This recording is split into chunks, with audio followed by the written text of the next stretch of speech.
Very ಪುಟಿ. ಯಾವ ಹಬ್ಬ? ಅಲ್ಲ ಚಿಂಚು, ಶಿವರಾತ್ರಿ ಅಲ್ವೇನಾ? ಹೌದು. ರಾತ್ರಿ ಹೇಳು ಎಲ್ಲರಿಗೂ. ಇನ್ನೊಂದು ಕಡೆ ವೆರಿ ಗುಡ್. ಗುಡ್ ಬಾಯ್. ಕೊಡೋಕೆ ಎಷ್ಟು ಚೆನ್ನಾಗಿ ತೆಗ್ದಿದ್ಯಾ.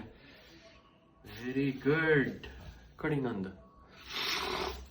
Thank you. ಕೊಡು. ಅದು ತೆಗ್ದೇ ಇದೆ ಪುಟ್ಟಿ. ಪುಟ್ಟದಾಗಿದೆ. ಬಾ ನೀನು ಬಾ. ಆಯ್ತು. ಏನು ಮಾಡೋ, ಇಲ್ಲೇ ಇಟ್ಬಿಡ್ತೀನಿ.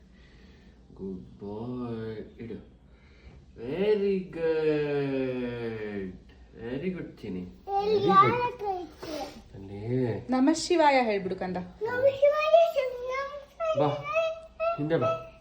ಸಾಕು ಬಾ. ಅಲ್ಲಿ ದೀಪ ಇದೆ. ಇನ್ನೊಂದು ಇಟ್ಬಿಡ್ತಾನಂತೆ. ಯಾವ ಮಾಮಿಗೆ ಇಡ್ತೀಯ ಬಂಗಾರ? ಗುಡ್ ಬಾಯ್. ಎಷ್ಟು ಚೆನ್ನಾಗಿ ತೆಗಿತಿಯಲ್ಲ. ಹುಷಾರಲ್ಲಿ ದೀಪ ಇದೆ. ಎಲ್ಲಿಡ್ತೀಯ ಹೇಳು. ಎಲ್ಲಿ? ಹುಷಾರು. ದೀಪ ಇದೆ ನೋಡ್ಕೋ. ಇಲ್ಲಿ ಇಡ್ತೀಯಾ? ಇಟ್ಬಿಡು. ಗುಡ್ ಬಾಯ್ ಚಿನಿ ನೀನು. ಬಾ. ನಮ ಶಿವಾಯ ಹೇಳ್ಬಿಡು. ಇಲ್ಲ